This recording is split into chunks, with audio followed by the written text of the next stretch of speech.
To see you. I looked up from my laptop to find my sister Victoria standing in my doorway, her perfectly manicured nails tapping impatiently against the frame. Something about her expression made my stomach tighten, a hint of smugness that seemed out of place given our grandmother's condition. "I just saw her this morning," I said, checking the time. It was barely past noon. Dr. Mitchell said she needed rest. Victoria's lips curved into what might have been a smile, but there was nothing warm about it. "Well, she's asking for you now, unless you're too busy with your little writing projects to spend time with our dying grandmother." The jab was typical Victoria, always finding ways to diminish my work as a novelist while flaunting her own success in real estate. I closed my laptop and stood, refusing to take the bait. "I'll go now. My name is Olivia Bennett, and for the past 3 months I've been living in my grandmother Eleanor's mansion, helping care for her as pancreatic cancer slowly took her from us. Victoria visited occasionally, usually when the lawyers were around, but I was the one who sat with Grandma through sleepless nights, who held her hand during chemo, who read to her when her eyes were too tired to focus on the pages herself." The mansion's long hallways echoed with memories as I made my way to Grandma's room. Every antique, every painting, every creaking floorboard had a story. I'd grown up exploring these corridors, discovering hidden nooks and treating a whole place like my personal wonderland. Victoria had always preferred the country club, spending time with the right people, building connections she could use later. Outside Grandma's door, I paused. Voices drifted through the heavy oak, Victoria's lawyer, Mr. Whitman, and someone from the bank. My heart sank. This wasn't a social call. I knocked softly and entered to find Grandma propped up in her massive four-poster bed, looking frailer than she had that morning. Victoria stood by the window, that same smug smile playing at her lips. Two men in expensive suits sat in the antique chairs by the bed. "Olivia, darling," Grandma said, her voice weaker than I remembered. "Come sit with me." I moved to her side, taking her thin hand in mine. Her skin felt like paper, so delicate I was afraid it might tear. "Should I come back later?" I asked, eyeing the lawyers. No, Mr. Whitman said smoothly. "We've finished our business. Your grandmother just needs to sign a few papers." Victoria stepped forward, holding out an elegant fountain pen. Grandpa's old one, I realized with a start. "It's all ready, Grandma, just like we discussed." Something felt wrong. Grandma's hand trembled as she took the pen, and her signature was barely legible as she scratched it across the documents. Mr. Whitman gathered them quickly, tucking them into his briefcase with an efficiency that seemed almost rehearsed. "What was that about?" I asked after they'd left, trying to keep my voice casual. "Just some updates to my will, dear," Grandma said, her eyes already drooping. "Victoria's been so helpful, explaining all the legal terminology." She drifted off to sleep before finishing the sentence. I tucked the blankets around her, my mind racing. Victoria had never shown much interest in legal matters before, unless there was something in it for her. "She's just trying to make things easier," Victoria said from the doorway, as if reading my thoughts. "Unlike some people, I actually understand business matters." I turned to face her. "What did you do, Victoria?" She examined her perfect manicure, unbothered by my tone. "I helped Grandma make some sensible decisions about her estate. Someone had to, while you were busy playing nurse and working on your little stories." "They're not stories," I said, fighting to keep my voice down.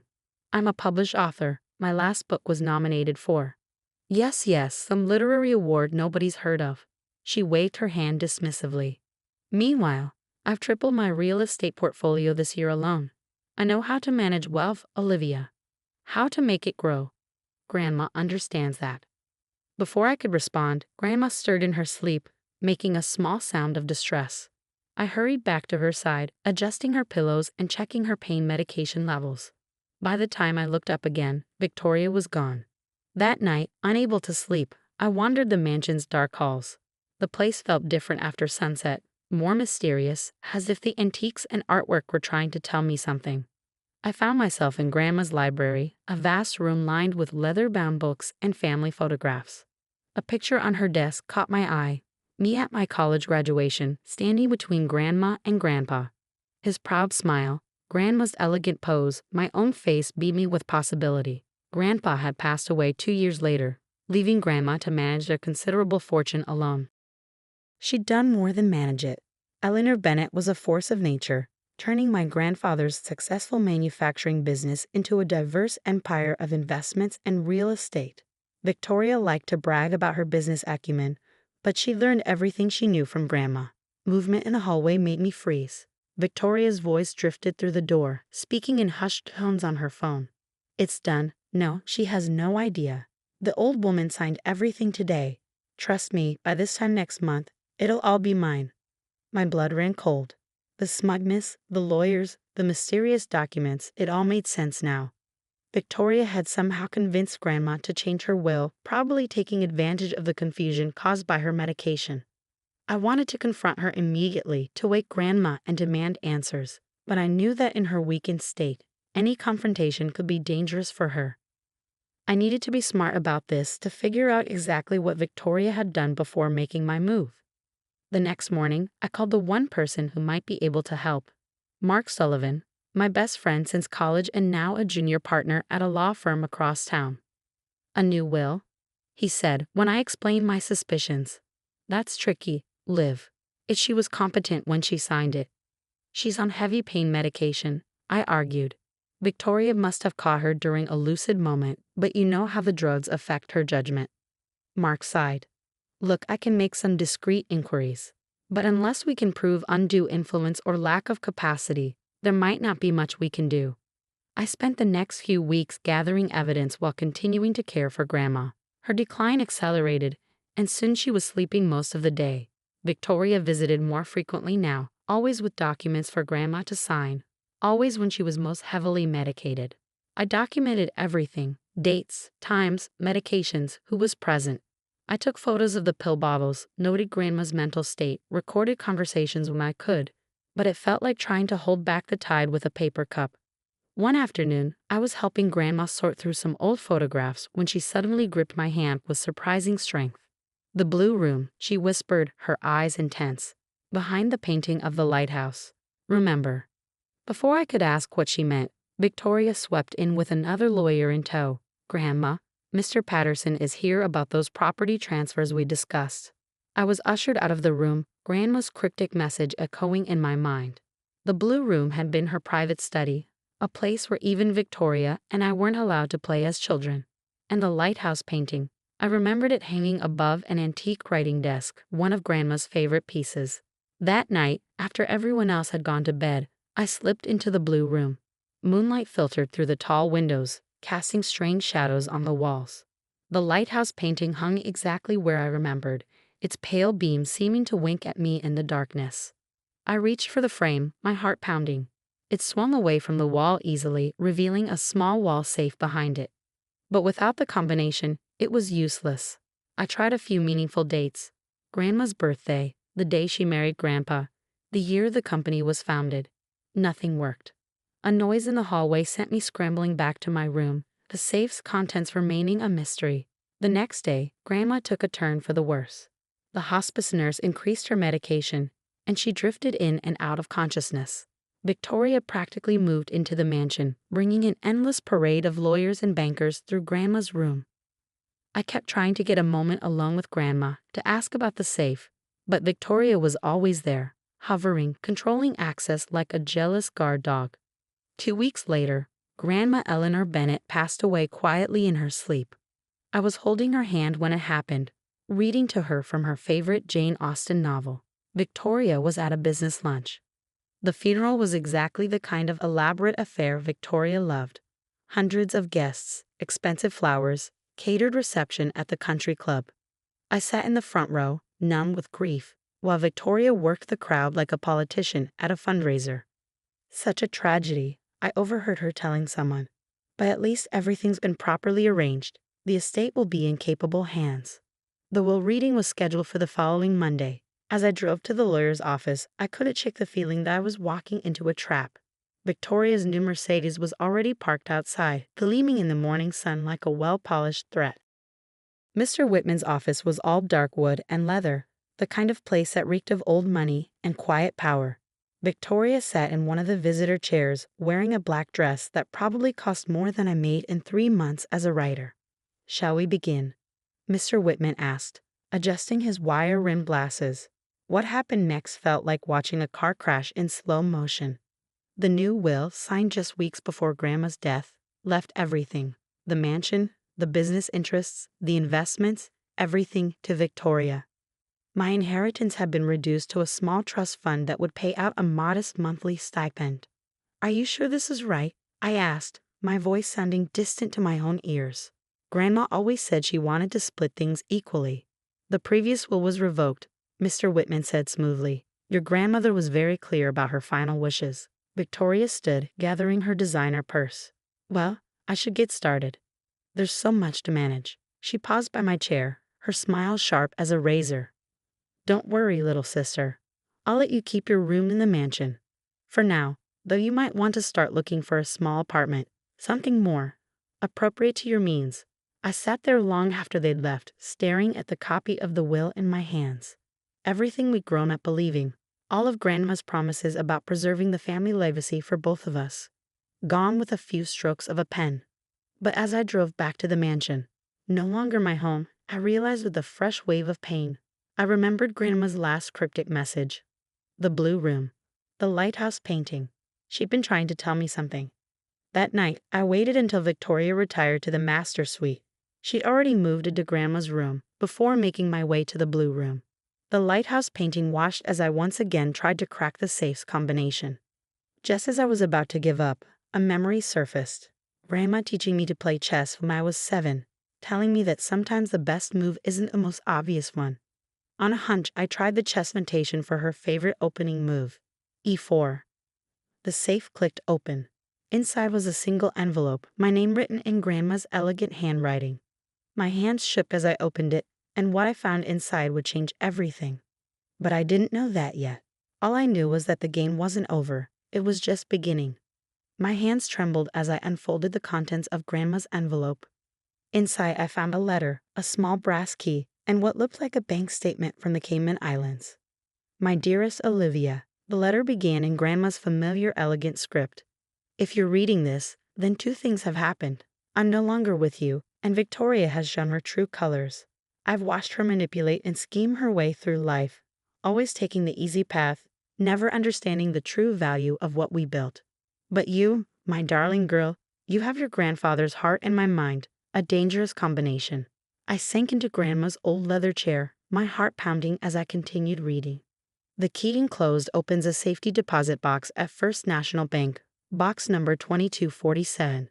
What you find inside will help you restore balance to our family legacy. Victoria believes she knows everything about our family's wealth.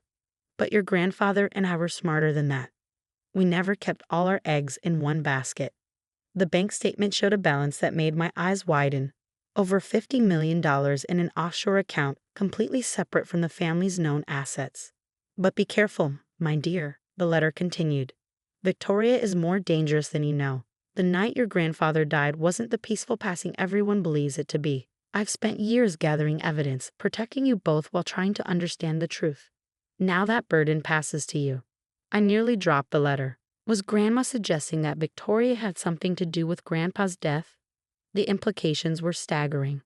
A noise in the hallway made me quickly return everything to the safe except the key, which I slipped into my pocket.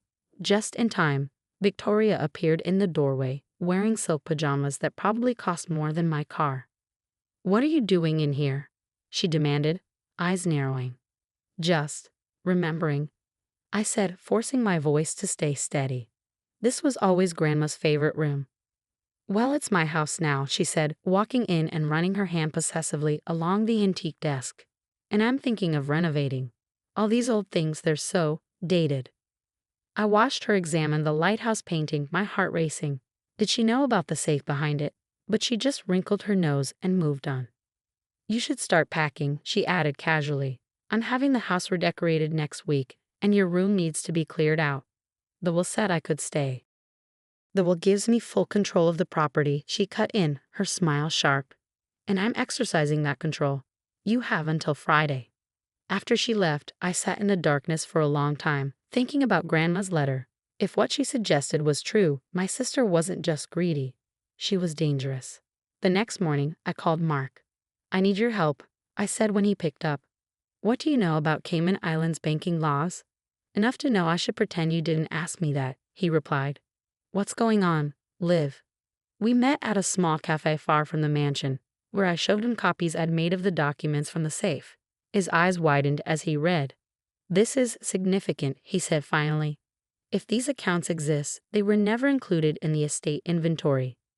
And these allegations about your grandfather's death. Can you help me access the safety deposit box? I asked. I don't want to do it alone. He nodded slowly. First thing tomorrow. But Liv, be careful. If Victoria realizes what you found. She won't, I assured him, though my stomach churned at the thought. That afternoon, as I packed my room, I found myself looking at old family photos. One in particular caught my eye. Victoria and me as children, standing with Grandpa in his study. He was showing us his collection of rare coins, something that had fascinated us both as kids. Victoria was holding one, smiling at the camera, while I examined another with a magnifying glass. The memory hit me suddenly, Grandpa teaching us about numismatics, explaining how some coins were worth millions to the right collector. His collection had been extensive, worth a fortune, but after his death. The coins, I whispered, they hadn't been listed in any of the estate inventories. At the time, everyone assumed they'd been sold years ago, but what if? The next morning, Mark met me outside First National Bank just as it opened. The process of accessing the safety deposit box was surprisingly straightforward. Grandma had already added my name to the access list. When the bank officer left us alone in the viewing room, my hands shook as I inserted the key. Inside the box was another envelope, a USB drive, and a small leather-bound notebook. Your grandfather's journal, I breathed, recognizing his handwriting. The envelope contained detailed records of transactions, offshore account numbers, and most importantly, a complete inventory of Grandpa's coin collection, which, according to the documents, had been secretly moved to a private vault in Switzerland just days before his death. Look at this, Mark said, pointing to one of the transaction records. A wire transfer from Victoria's personal account to an unlisted number in the Cayman Islands, dated the day before your grandfather died. But she was just starting out then, I said, frowning. She wouldn't have had this kind of money. Unless she was working with someone else, Mark suggested. Someone who stood to gain from your grandfather's death. The USB drive contained video files, security footage from the mansion's old camera system. With trembling fingers, I plugged it into my laptop. The footage was grainy but clear enough. It showed Victoria in Grandpa's study late at night, arguing with a man I didn't recognize. The timestamp showed it was the night before Grandpa died. You promised me control, Victoria was saying. Once he's gone, I get everything. The man's response was inaudible, but his body language was threatening. Victoria looked scared but determined. The next clip showed Grandpa in his study the following evening, drinking from his usual whiskey glass. Hours later, the cameras caught Victoria and the same man removing something from the study. Grandpa's briefcase, the one he always kept his most important documents in. This is evidence of conspiracy, Mark whispered. But to prove murder, we'd need more. I opened Grandpa's journal, flipping to the last entries. His normally neat handwriting was shaky, urgent. V meeting with Emma again. Can't trust. Changed my will today. Eleanor knows something's wrong. Coins moved. Safe in Zurich. Account numbers in. The rest was illegible, but it was enough. Grandpa had known something was wrong. He tried to protect the family's assets, working with Grandma to move things offshore before it was too late. We need to move carefully, Mark advised. Victoria has legal control of the estate right now. One wrong move, and she could liquidate everything before we can stop her. Just then, my phone buzzed. A text from Victoria. Moving company arrives tomorrow at 9. Anything left in your room gets thrown out. I looked at Mark, my mind racing. How quickly can you file an injunction? Give me an hour with these documents, he said, already pulling out his phone. And Liv, don't go back to the mansion alone. But I had to go back. There was something else in the blue room safe, something I'd glimpsed but hadn't had time to grab. A small red notebook that could only be Grandma's private diary. I'll be careful, I promised, gathering the documents. Just get that injunction. As I drove back to the mansion, storm clouds gathered overhead. Thunder rumbled in the distance, a warning of things to come. Victoria's Mercedes was in the driveway, along with an unfamiliar black SUV.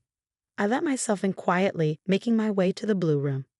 But as I approached, I heard voices, Victoria and a man, arguing in heated whispers. She knows something, the man was saying. His voice was familiar, the same one from the security footage. The bank called. She accessed the box this morning. Impossible, Victoria snapped. She's nothing but a wannabe writer. She doesn't know anything about. I must have made a noise because they both suddenly fell silent, then footsteps headed toward the door. I turned to run, but I wasn't fast enough. Well, Victoria said from behind me, her voice cold as ice. It seems my little sister has been quite busy today. I spun around to face her and the man. Tall, expensively dressed, with cold eyes that assessed me like I was a bug to be squashed. Missing something? Victoria asked, holding up Grandma's red diary. Maybe this? The man took a step forward, and I realized I was trapped between them and the stairs. We need to talk, little sister, Victoria said, her smile sharp as broken glass. About family secrets and why some of them should stay buried. Lightning flashed outside, illuminating the scene like a macabre photograph. In that instant, I saw something in Victoria's eyes I'd never seen before. Not just greed or anger, but genuine darkness. And I knew that everything was about to change. Thunder cracked overhead as I faced my sister and her mysterious companion in the mansion's dark hallway. Victoria held Grandma's diary like a weapon, her manicured nails digging into its worn red cover. Marcus, why don't you make sure we're not interrupted? Victoria said, her eyes never leaving my face. The man, Marcus, moved to block the stairs, effectively cutting off my escape route. Now then, Victoria continued, stepping closer. Let's discuss what you found in that safety deposit box. My mind raced. Mark would be filing the injunction soon, but legal protection wouldn't help if I didn't make it out of here. I needed to play this carefully. Just some old photos, I said, forcing my voice to stay steady. Memories of better times. Before you started conspiring to kill our grandfather. The words hung in the air like smoke. Victoria's perfectly composed expression cracked for just a moment, surprise, then fear, then something darker flashing across her face. You always did have an overactive imagination, she said, but her voice wavered slightly. All those silly stories you write. Is that what this is? Another one of your fantasies? The security footage isn't a fantasy, I shot back. Neither are the bank records showing your payment to Marcus the night before Grandpa died. Marcus took a step forward, but Victoria held up her hand to stop him. You have no idea what you're talking about, she said. What happened to Grandpa was unfortunate, but natural. Everyone knows that. Grandma knew better. I nodded toward the diary in her hands. That's why she kept records, isn't it? Why she spent years gathering evidence. She was protecting me while building a case against you. Victoria's laugh was sharp and brittle. Protecting you? Poor, naive Olivia. Grandma was protecting her money just like everyone else in this family. Why do you think she changed her will at the end? Because you manipulated her while she was dying. I helped her see reason, Victoria snapped. This family's wealth needs someone strong to manage it, someone who understands business, not some dreamer who spends her time making up stories. Is that what you told Grandpa too? I asked quietly, before even Marcus poisoned his whiskey. The slap came so fast I didn't see it coming. My cheek stung as Victoria grabbed my arm, her fingers digging in painfully. You need to be very careful about what accusations you make, she hissed. Just then, both our phones buzzed simultaneously. Victoria kept her grip on my arm as she checked her screen. I watched her face pale as she read what I knew must be a notice of the injunction Mark had filed. What did you do? She demanded, shaking me. A calm settled over me, the kind of clarity that comes when you know you finally gained the upper hand. I did exactly what Grandma and Grandpa prepared me to do. I protected our family's true legacy. Marcus. Victoria's voice rose with panic. She's frozen our access to the estate. Call Harrison. Tell him to start liquidating everything now. That won't work, I said, unable to keep the satisfaction from my voice. The offshore accounts, the coin collection in Switzerland, none of it was ever part of the estate. Grandpa moved everything before he died, didn't he? That's why you were so angry that night. He'd outmaneuvered you. Victoria's grip loosened as realization dawned in her eyes. The coins. How did you? Grandma left me a key, but not just to the safety deposit box. She left me the key to everything. All the accounts, all the documentation, all the evidence against you. It's already in the hands of the authorities." The sound of cars pulling up outside made Victoria's head snap around. Red and blue lights flashed through the windows, illuminating the hallway in an eerie strobe. "Police," a voice called from downstairs. "Victoria Bennett, we have a warrant." Marcus bolted toward the back stairs, but Victoria remained frozen, staring at me with a mixture of hatred and disbelief. "You're bluffing," she whispered. "You couldn't possibly have." I pulled out my phone and played the security footage, not the grainy version from the USB drive, but a crystal clear copy showing Victoria and Marcus in Grandpa's study, discussing payment details and poison dosages. "Grandma upgraded the security system after Grandpa died," I explained. "Installed hidden cameras everywhere. She knew you'd try again eventually." Victoria lunged for my phone, but I was ready this time. I stepped back, letting her momentum carry her past me. She stumbled, Grandma's diary flying from her hands. It hit the floor and split open, spilling photographs and documents across the hardwood. Footsteps thundered up the stairs as police officers swarmed the hallway. Victoria tried to run, but there was nowhere to go. I watched in silence as they handcuffed my sister, reading her rights as they led her away. One of the detectives stayed behind to take my statement. As I described discovering Grandma's letter and the evidence she gathered, I couldn't help but look through the scattered contents of her diary. Among the papers was a photograph I'd never seen before. Grandma and Grandpa on their wedding day, young and radiant with possibility. "Your grandmother was a remarkable woman," the detective said, following my gaze. "She contacted us months ago, sharing her suspicions, but she needed time to gather concrete evidence. That's why she played along with Victoria's manipulation," I realized. She was protecting me while building an airtight case. Hours later, after the police had finished processing the scene, I sat alone in the blue room. The lighthouse painting still hung on the wall, now hiding an empty safe, but its secrets had served their purpose. My phone buzzed, a message from Mark. "Just heard from the Swiss bank. The coin collection is intact.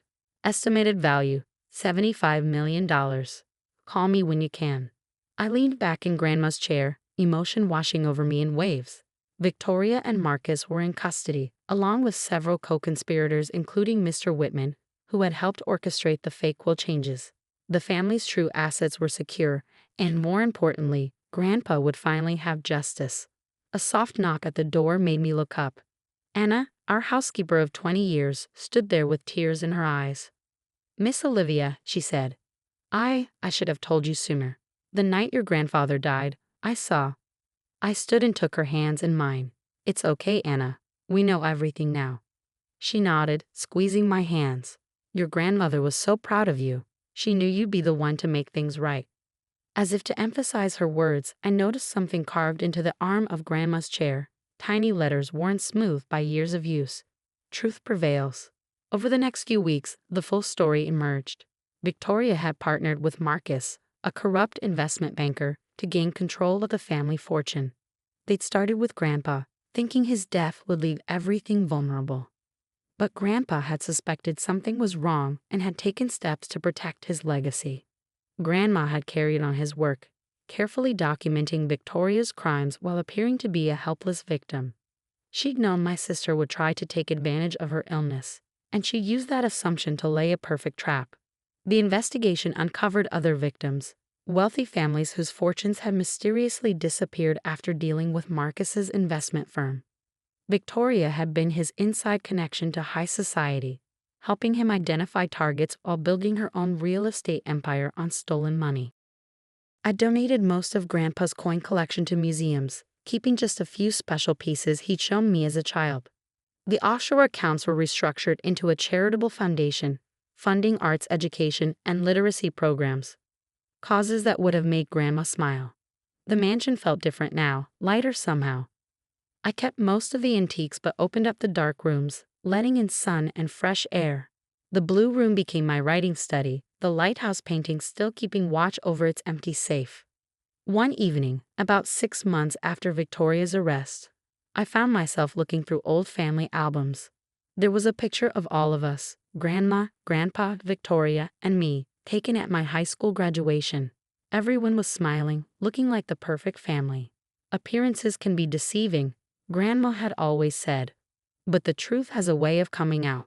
She'd left me more than just money and evidence. She'd left me a lesson about patience, about justice, about the power of playing the long game. Victoria had always thought strength meant taking what you wanted. She never understood that true strength lies in protecting what matters. The next morning, I visited Victoria in prison. She looked smaller somehow, her designer clothes replaced by a drab uniform, her perfect makeup gone. "Why are you here?" she asked, her voice hoarse. I placed Grandma's diary on a table between us. "Because you should know who she really was, who they both were." Victoria stared at the diary, her hands twitching as if she wanted to grab it. "They never trusted me," she said bitterly, "always favored you."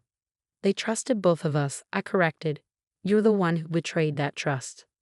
I left her there with the diary, knowing she finally understand the full scope of her failure. Not just the loss of money or freedom, but the loss of something far more valuable, the legacy of two people who had built something worth protecting. Back at the mansion, I walked through rooms filled with memories, the antiques that had witnessed our family's rise and fall, the photographs that told stories both true and false, the quiet corners where a little girl once played while her grandmother watched, planning, preparing, protecting. In the blue room, I sat at my desk and began to write. Not a novel this time, but a different kind of story. The true story of Eleanor Bennett, who had outmaneuvered her enemies from beyond the grave. Of William Bennett, who had sacrificed everything to protect his legacy. Of a sister consumed by greed, and another sister who found strength in truth. Outside, the sun set behind the lighthouse painting, its beams seeming to wink at me one last time. I touched Mom's